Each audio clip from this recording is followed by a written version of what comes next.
El programa.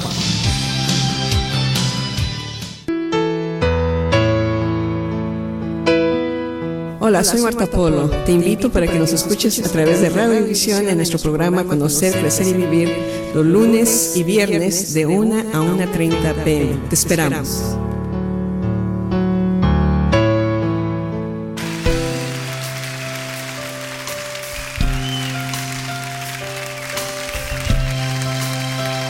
Hay una sola cosa que yo quiero hacer. Yo quiero entregar mi vida en servicio y en amor a mi Señor. Y usted, en respuesta a ese amor, levante sus manos conmigo y dígaselo. Muy buenas y bendecidas tardes tengan todos ustedes. Feliz inicio de fin de semana. Ya estamos listos para continuar con nuestro estudio del libro de los Hechos. Estamos en el capítulo 5, pero antes de eso queremos recordarles también que puede escucharnos a través de la internet en el www.radiovisionchicago.com, www.radiovisionchicago.com. También queremos recordarles que estamos ya preparándonos para un nuevo inicio de semestre en el Seminario Bíblico Hispano. Marta, ya todo listo. Efectivamente, estamos listos para arrancar. El 19 de agosto empezamos las clases del Seminario Bíblico Hispano y como ustedes saben, tenemos un buen número de clases en Biblia, teología, ministerio y áreas prácticas de educación general. Así que les invitamos a que nos den una llamada al 773-384-8526. Y si tiene acceso al internet, también le recordamos que puede entonces ver la página de internet del Seminario Bíblico Hispano, que está en el www.sbhchicago.org. SBH de Seminario Bíblico Hispano es www.sbhchicago.org. Ahí podrá además ver la amplia gama de ministerios que ofrece preparación el Seminario Bíblico Hispano, como por ejemplo el programa Lazos de Familia o el programa GED, programas de consejería, un montón de cosas que ofrece el Seminario Bíblico Hispano, así que vale la pena echar una llamadita. ¿Qué teléfono, Marta? 773-385-8364. Si usted anotó el anterior, bórrelo. Le di el teléfono del fax. Así que nadie le va a contestar. Así que anote. Para llamar al Seminario Bíblico Hispano, anote 773-385-8364. Y si tiene acceso a la internet, entonces en el www.sbhchicago.org. Muy bien, y si tiene su Biblia a la mano, entonces les invitamos a que la abran allí en el libro de los Hechos, en el capítulo 5. Ya estamos en el versículo 12, vamos ya avanzando. Así que, ¿qué te parece, Marta, si le damos paso a los siguientes versículos del 12 al 16, que tienen también una gran cantidad de enseñanza? Excelente, me parece fantástico. Y leemos la santa palabra de Dios en el nombre del Padre, del Hijo y del Espíritu Santo, y el pueblo de Dios dice, amén. Y por la mano de los apóstoles se hacían muchas señales y prodigios en el pueblo, y estaban todos unánimes en el pórtico de Salomón. De lo demás, ninguno se atrevía a juntarse con ellos, mas el pueblo los alababa grandemente. Y los que creían en el Señor aumentaban más, gran número, así de hombres como de mujeres, tantos que sacaban los enfermos a las calles y los ponían en camas y lechos para que al pasar Pedro, a lo menos su sombra cayese sobre alguno de ellos. Y aún de las ciudades vecinas, muchos venían a Jerusalén trayendo enfermos y atormentados de espíritus inmundos. Y todos, Marta dice, todos eran sanados. Esta lectura que acabamos de hacer nos lleva casi, ¿verdad?, a recordar tal vez nuestra primera experiencia con el Señor. Una de las cosas que cuando alguien nos predicó, alguien nos dijo cómo podríamos encontrar vida eterna en Jesucristo, nuestra primera reacción fue realmente de mucho entusiasmo. Cuando por fin el Espíritu Santo nos da el regalo de la fe y entonces podemos creer y aceptar las verdades del Evangelio, nuestra vida empieza a cambiar y empezamos a tener mucho entusiasmo y de repente parecería, ¿verdad?, que perdemos ese ímpetu de crecer, de caminar, de involucrarnos en la iglesia. Pero en este caso, lo que estamos leyendo aquí en el libro de los Hechos es que ese entusiasmo no cesaba, sino que continuaba, y de hecho mucho más hombres y mujeres eran añadidos constantemente a la iglesia. Así que me parece que es un tiempo para nosotros recordar, sobre todo aquellos que ya tenemos muchos años, de haber entendido el mensaje del Evangelio y que Dios nos ha llamado a su servicio o solamente nos ha llamado a servirle desde nuestra comunidad, desde nuestro hogar, nuestros trabajos, nuestra iglesia. Recordemos cómo fueron aquellos primeros días en que conocimos esta gran verdad y cómo nos entusiasmó y queríamos que todos escucharan de esto, de tal manera que algunos de nosotros no tuvimos favor con el pueblo. O sea, empezamos a tener dificultades aún con nuestra familia porque estábamos tan entusiasmados de hablar acerca de este maravilloso mensaje del Señor Jesucristo que algunos nos rechazaron. Así es, y seguramente esa es la parte, porque pareciera ver una aparente contradicción, y siempre tenemos que decir aparente, porque en la palabra de Dios no hay ninguna contradicción, pero algunas cosas, si no se interpretan, pudieran aparentar que hay una contradicción, porque por ejemplo, vemos en el versículo 13, dice: de los demás ninguno se atrevía a juntarse con ellos. Sin embargo, el pueblo los alababa grandemente y los que creían aumentaban más, tanto hombres como mujeres. Entonces, a ver, o se acercaban o no se acercaban, crecían o no crecían. ¿Qué era lo que estaba pasando? Bueno, lo que estaba pasando es que estaban viendo las señales, los prodigios que estaba habiendo, particularmente lo que acababa de pasar con esta pareja de Ananías y Zafira que comentamos el lunes, Marta, y dice que hubo ahí temor, etcétera, etcétera. Bueno, y eso todavía sigue sucediendo en la iglesia. El Señor está generando compromiso en su iglesia y algunos no quieren tener ese compromiso. Por supuesto. Y lo que hacen es abandonar, se van. Claro. Mira, es interesante que el versículo 12 precisamente termina con esa señal tan extraordinaria de la muerte de Ananías y Zafira. Y luego salta al versículo 12 y dice: y por la mano de los apóstoles se hacían muchas señales y prodigios, lo que acabas de decir. O sea que cuando realmente aquellos que verdaderamente habían creído, vieron el ejemplo de Ananías y Zafira y entendieron que con Dios y con el Espíritu Santo no se le puede mentir ni se puede jugar. Es cosa seria, es tan seria, ¿verdad? Cosa de vida y muerte, porque de eso depende nuestra vida eterna. Por otro lado, Dios en su gracia y misericordia, usando a los apóstoles, sanó y levantó a tanta gente de sus lechos de enfermedad, tal vez, ¿verdad? Situaciones psicológicas bastante difíciles de atender, eran sanados, eran traídos a los apóstoles y los apóstoles les sanaban. Entonces, me parece que el comentario que tú estás haciendo es muy apropiado, porque ciertamente el Evangelio puede ser tan emocionante para muchos cuando vemos las señales y milagros que Dios hace en nuestras vidas, porque qué más señal y milagro que la vida eterna, qué más señal y milagro es reconocer que somos pecadores, qué más señal y milagro que entender que el Espíritu Santo mora en nosotros, y qué más señal y milagro que ahora, ¿verdad?, con los ojos de la fe podemos verdaderamente vivir la palabra de Dios y comunicársela a otros. Eso es extraordinario, pero también el lado del miedo. Así que los que tenían miedo se quedaban a un lado, estaban observándolos, los respetaban, pero no querían ser parte del grupo. Y todavía ocurre en nuestros días, Marta, todavía sucede en nuestros días donde están viendo las señales, milagros que el Señor sigue haciendo en la iglesia, pero eso en vez de motivarlos parece que como que les diera temor de comprometerse. Y una de las cosas que me llama mucho la atención es, fíjate el contraste que existe entre lo que acaba de pasar con Ananías y Zafira y lo que está pasando ahora, lo que tú apuntabas respecto de la gracia. Fíjate que la misericordia de Dios no está peleada con su justicia. Exactamente. Con Ananías y Zafira era cuestión de justicia. No era cuestión de un Dios airado que necesita aplacar su ira, no, era una cuestión de justicia.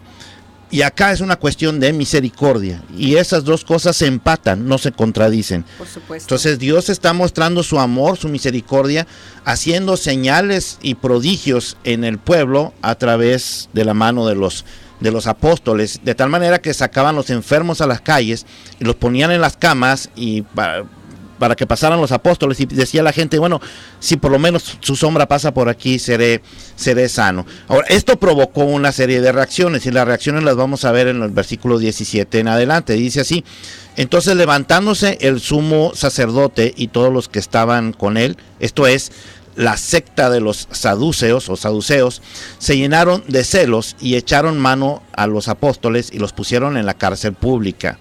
Mas un ángel del Señor, abriendo de noche las puertas de la cárcel y sacándolos, dijo: id, y puestos en pie en el templo, anunciad al pueblo todas las palabras de esta vida. Habiendo oído esto, entraron de mañana en el templo y enseñaban. Entre tanto, vinieron el sumo sacerdote y los que estaban con él, y convocaron al concilio y a todos los ancianos de los hijos de Israel, y enviaron a la cárcel para que fuesen traídos. Pero cuando llegaron los alguaciles, no los hallaron en la cárcel. Entonces volvieron y dieron aviso diciendo: por cierto, la cárcel hemos hallado cerrada con toda seguridad, y los guardas afuera de pie ante las puertas, mas cuando abrimos, a nadie hallamos dentro. Cuando oyeron estas palabras, el sumo sacerdote y el jefe de la guardia del templo y los principales sacerdotes dudaban en qué vendría a parar aquello. Pero viniendo uno, les dio esta noticia: he aquí, los varones que pusisteis en la cárcel están en el templo y enseñan en el pueblo. Entonces fue el jefe de la guardia con los alguaciles y los trajo sin violencia, porque temían ser apedreados por el pueblo. Qué fantástico relato. Hermoso. Me parece totalmente digno, obviamente, del libro de los Hechos. Si alguien ha nombrado el libro de los Hechos, el libro, ¿verdad?, del Espíritu, o sea, los Hechos del Espíritu, no tanto los Hechos de los Apóstoles, pero los Hechos del Espíritu. Y es verdad. Entonces, hemos visto en los pasajes anteriores, en los capítulos anteriores, que verdaderamente el sumo sacerdote, los fariseos, los saduceos, están totalmente trastornados e indignados de que este grupo de apóstoles y discípulos del Señor Jesucristo sean tan valientes y continúen predicando el nombre del Señor. Así que ya no tienen otra estrategia más que encarcelarlos. O sea, los encarcelan, les ponen todo un número de soldados alrededor que velen esa cárcel, ese cuarto donde están ellos, esa celda donde se encuentran. Sucede lo extraordinario. El Señor, o sea, a través de un ángel, los saca los saca a los dos, y ellos inmediatamente no se van a esconder. Interesante, ¿verdad? No se van a esconder, dicen, sino que el ángel es muy, muy directo y les da un mensaje del Señor: vayan y prediquen, vayan y anuncien las buenas nuevas, vayan y hablen de Dios, hablen de Jesucristo. Y esto es fabuloso, porque nosotros en nuestra humanidad tal vez hubiéramos reaccionado totalmente diferente. Sin el mensaje del ángel, hubiéramos reaccionado tal vez de una manera como esta. Salir de la cárcel, lo mejor que puedo hacer es salir corriendo. Y una de las cosas que sucede el día de hoy, Oscar, es que cuando una persona sale bajo fianza, en este país uno puede salir bajo fianza. La fianza que le da el juez generalmente son bastante altas, pero cuando el juez dice, esta persona tiene una fianza de $600,000, o sea, y la fianza es de acuerdo a la situación o al delito que se persigue, o sea, la gravedad del delito, la persona puede salir bajo fianza pagando solamente el 10% de esa fianza. O sea que si sus familiares tienen $60,000, esa persona puede salir de la cárcel. Y en ocasiones los jueces arriesgan mucho, porque verdaderamente son culpables. ¿Y qué hacen? Escapan del país, se van, no se esperan al juicio. Sí. Y aquí vemos, ¿verdad?, un contraste extraordinario. Aquí vemos un Pedro y un Juan liberados por la mano de Dios a través del ángel mismo reciben el mensaje de Dios: vayan y prediquen.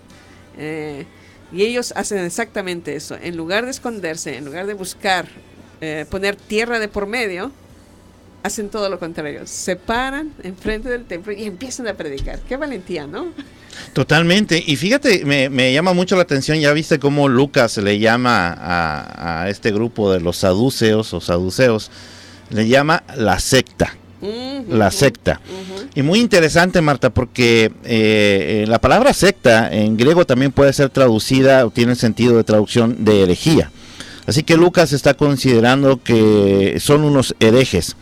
También se puede traducir como partido, escuela, pero hay otras palabras que son más acordes para eso, así que le queda muy bien la cuestión de la herejía. El punto es que es un grupo muy cerrado en el que consideran, y eso todavía aplica a nuestros días, de grupos muy cerrados que consideran que solamente en su grupo pueden existir milagros. O sea, solamente aquí con nosotros pueden existir cosas en donde Dios obra. Dios no obra fuera de aquí, y eso es lo que hace a una secta. Creer que tienen la salvación en sus manos, la tienen ellos, son los portadores, los dispensadores de la gracia de Dios, y entonces tú tienes que venir a esta iglesia si quieres ser salvo, tienes que pertenecer a esta religión si quieres ser salvo, cuando el Señor Jesucristo nos enseñó que no era cuestión de escuelas, ni mucho menos de religiones, sino que era cuestión de relación. Efectivamente. Y una de las cosas que quisiéramos apuntar el día de hoy es que efectivamente a través de la historia del cristianismo se han levantado diferentes sectas pseudo cristianas, o sea que no tienen mucho de cristianismo más que el nombre o tal vez algunas porciones de la escritura que usan y confunden a muchos. Así es. Confunden y los hacen realmente ser miembros de esos grupos, y al final de cuentas esas personas quedan muy desilusionadas. Para mí la tragedia más grande no es que se desilusionen, es que tal vez hayan perdido un tiempo maravilloso para entender la verdad y entonces hacer con esa verdad algo fabuloso, como fue en el caso de Pedro y Juan. Así que sí, o sea, se levanta el sumo sacerdote y los que estaban con ellos, que es el grupo, podríamos pensar en el Sanedrín, el grupo que este grupo tenía legalmente la autoridad de juzgar al pueblo. No para imponer realmente condenas, porque ellos no podían condenar, pero sí juzgar y entonces llevar ante el tribunal romano las acusaciones que ellos tenían contra esas personas. Así que, mira, los saduceos y el grupo de los sacerdotes tenían disputas muy interesantes, porque los saduceos, como dijimos hace tiempo, hace algunos capítulos anteriores, es un grupo de la alta sociedad. Así es. Son pocos. Son sumamente están enredados en la política, quieren complacer a Roma, quieren ser dispensarios de los nombramientos que Roma da en Palestina, y por eso cuando sucede algo están muy prestos a unirse también con el grupo de los sacerdotes. Y los sacerdotes también juegan ese papel de dimes y diretes, y entonces unen fuerzas para el mal, no para bien, en este caso para detener el avance del evangelio. Y muy interesante porque buscaron precisamente al grupo que ellos consideraban que podía tener influencia, era el grupo de poder, son los aristócratas, son los que tienen dinero. Entonces buscaron a ese grupo para que les dieran el apoyo, como dices tú, no para bien, sino para mal, pero para ellos era bien. ¿Cuál era la situación ahí? Bueno, la situación es de que si ellos consideraban que verdaderamente Jesucristo estaba haciendo milagros a través de los apóstoles, entonces tendrían que reconocer que mataron al Mesías. Se les hubiera caído todo el teatro encima, se les hubiera echado la gente encima, y eso no podían permitirlo. Ahora tenían que sostener la mentira que fraguaron desde el principio, respecto de que, bueno, ahí se lo robaron, este era un loco y era un hereje porque se creía Dios, y total, los mismos apóstoles se lo llevaron. Se llevaron el cuerpo. Y entonces ahora tienen que sostener esa mentira como de lugar, y por eso cuando están viendo lo que está pasando con el pueblo, que está siendo sanado a través del ministerio de los apóstoles, a través del Señor Jesucristo obrando en los apóstoles, entonces esto no lo están tolerando, y hay un problema serio, y el problema es que están más pendientes, Marta, y eso infortunadamente ocurre en muchas partes todavía el día de hoy, están más pendientes de sus propios intereses que en realidad de servir al pueblo de Dios. Efectivamente, y mira qué bueno que tocas aquí el punto, ¿no?, acerca del debate de la resurrección, porque estos grupos habían ideado todo, ¿no?, y le habían pagado aún a los guardas de la tumba para que ellos dijeran, vinieron de noche y nosotros estábamos dormidos, y entonces sus discípulos robaron el cuerpo. Así es. A mí me parece que... Y como los saduceos no creen en eso. Claro, entonces decían, no, pues está muerto, ¿no? Sí. Pero mira, interesantemente ellos no buscan el cuerpo de Jesús, porque aquí sería lógico, si el cuerpo del delito, vamos a ponerlo así, es el hecho de que ellos robaron el cuerpo de Jesús. ¿Dónde está? ¿Dónde está? Y que están predicando a un Jesús que venció la muerte y que está resucitado.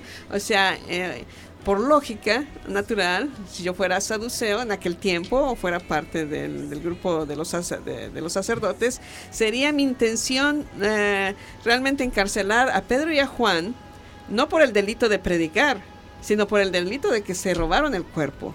Y ahí yo tendría, ¿verdad?, mucha justificación de ir a sus casas, hacer un cateo de todos los discípulos, de todos los apóstoles, para ver dónde está el cuerpo. Claro. Pero obviamente esa no era su intención. Ellos sabían exactamente que Jesús de Nazaret había resucitado, porque así lo atestiguaron los soldados, y que la única manera de parar esas buenas nuevas era encarcelando a los apóstoles, pero no lo lograron, porque estamos hablando de situaciones sobrenaturales. O sea, Dios en su gracia y su poder y su omnisciencia y omnipotencia es capaz de liberar a Juan y a Pedro, como a través de este ángel, y dejar, como dice bien, cuando da el reporte, el grupo de soldados va ante ellos y dice, mira, no está, aunque ahí están, paraditos, están ahí parientes los soldados, estás la cadena en las puertas, están los tremendos candados o lo que hayan puesto, sí, están intactos, pero ellos no están, se esfumaron.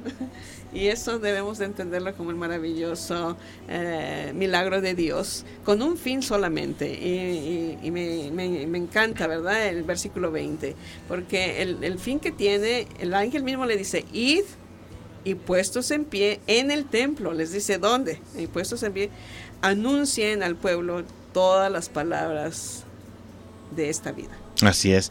Y entonces eso ya estaba generando mucha inquietud, Marta, entre todo este grupo de saduceos.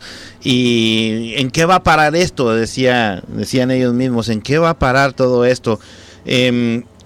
Y entonces eso también provoca reacciones. O sea, cuando los saduceos piensan que están muy tranquilitos ahí en la cárcel, les traen el reporte, no, ahí está todo en orden, pero ellos no están. ¿Cómo? Ahí están, o sea, nadie se ha movido, los guardias están ahí, los candados, como dices tú, todo está ahí, todo está intacto, pero ellos no.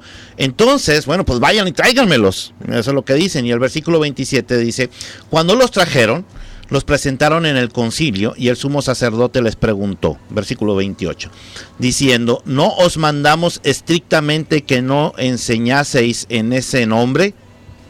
Lo voy a repetir otra vez. ¿No os mandamos estrictamente que no enseñaseis en ese nombre? Y ahora habéis llenado a Jerusalén de vuestra doctrina y queréis echar sobre nosotros la sangre de ese hombre. Ese hombre y ese nombre, fíjate, bien despectivos. Respondiendo Pedro y los apóstoles dijeron, perdónanos, no lo volvemos a hacer. Nos equivocamos, no nos hagas daño. No, eso no dice. Por lo menos la Biblia mía no dice eso. Dice, es necesario obedecer a Dios. El apóstol Pedro dice, es necesario obedecer a Dios antes que a los hombres. El Dios de nuestros padres levantó a Jesús, a quien vosotros matasteis colgándole en un madero. A este Dios ha exaltado con su diestra por príncipe y salvador para dar a Israel arrepentimiento y perdón de pecados. Y nosotros somos testigos suyos de estas cosas, y también el Espíritu Santo, el cual ha dado Dios a los que obedecen. Mira a Pedro, fíjate el Pedro que negó a Jesús, ¿okay? Ahora ya el Pedro restaurado por el Señor Jesús, que le habló a todo el pueblo, a los gentiles que estaban ahí escuchando, les habló a los varones israelitas, les habló al Sanedrín, al concilio, y ahora le está hablando a los saduceos, a los poderosos, les está hablando y les está diciendo, ¿a quién creen que voy a obedecer? ¿Los voy a obedecer a ustedes o voy a obedecer a Dios? Pues voy a obedecer a Dios. Exactamente, y mira que es tan valiente Pedro, que realmente nos llama la atención. ¿De dónde viene ese poder que tiene Pedro ahora? ¿De dónde viene esa energía, esa valentía, ese arrojo, ¿verdad?, para predicar el evangelio? Pues no le viene más que la presencia del Espíritu Santo y la obediencia incondicional de él. La Así obediencia o sea, tenemos que pensar, ¿no?, la obediencia incondicional de los apóstoles al mandato específico de Dios. Porque mira, cuando leemos el 25, dice, después de que se dan cuenta de que no están, entonces el 25, alguien ajeno al grupo da testimonio de la obediencia de Pedro y de Juan. Dice, pero viniendo uno les dio esta noticia: he aquí, los varones que pusiste en la cárcel están en el templo y enseñan al pueblo. Así es. Tal y como se los había dicho anteriormente en el versículo 20, el ángel, lo que tenían que hacer. Así que la otra cosa que me llama la atención, y no sé, me imagino que tú te has dado cuenta, o sea, los saduceos y el sumo sacerdote, los sumos sacerdotes, o sea, el sumo sacerdote y el grupo de sacerdotes acusan a los apóstoles de estar hablando en el nombre del Señor y de la acusación que Pedro les ha hecho de que ellos fueron los que ordenaron la muerte del Señor Jesús. Pero aquí es muy interesante de que no los acusan de haberse robado el cuerpo. O sea, y eso a mí me da más que nada un testimonio interno de la propia Escritura para realmente eliminar el mito, o tal vez lo que se escucha con mucha frecuencia, diciendo, ¿verdad?, que no, que realmente Jesús de Nazaret sí fue una figura histórica, que estuvo presente, que lo podemos ver aún en los libros de texto, que no tienen nada que ver con la Escritura, en los libros de historia, que nos hablan acerca del tiempo de Jesús, pero nos dejan siempre, y dicen sus discípulos que resucitó. Pero aquí la misma Escritura me está dando testimonio de que ese no es el caso. Porque si yo estuviera en las sandalias de los saduceos, y estuviera, ¿verdad?, también en las sandalias del sumo sacerdote y de todos sus amigos, yo les diría a ellos, causa de arresto, causa de tal vez de llamarlo traición, es la evidencia del cuerpo de Jesús. Así es.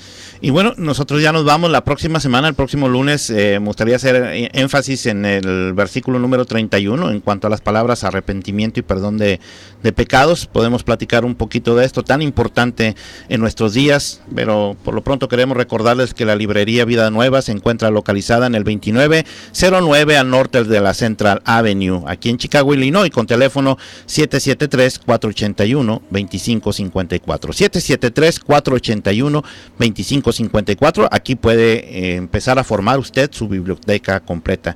Así que en nombre de todo el equipo de producción de Radiovisión y de su servidor, el pastor Oscar Salinas y Marta Polo, queremos darle las gracias a todos ustedes por su sintonía de este programa, y queremos invitarles a que nos vuelvan a sintonizar el próximo lunes de 1 a 1:30 de la tarde. Mientras tanto, los dejamos con la buena programación de Radiovisión, la frecuencia que te bendice. Que tengan una muy bendecida semana, fin de semana. Hasta la próxima. Hasta la próxima.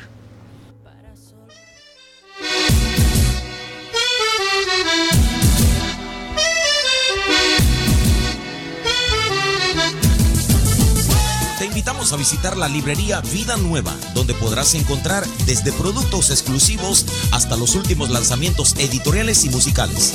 Todo ello en un ambiente agradable, donde podrás leer, escuchar música, ver videoclips. Te esperamos en el 2909 al norte de la Central Avenue en la ciudad de... Hola, ¿qué tal a la gente de Radiovisión? Soy Roberto Orellana, le envío un abrazo de todo corazón en este hermoso día.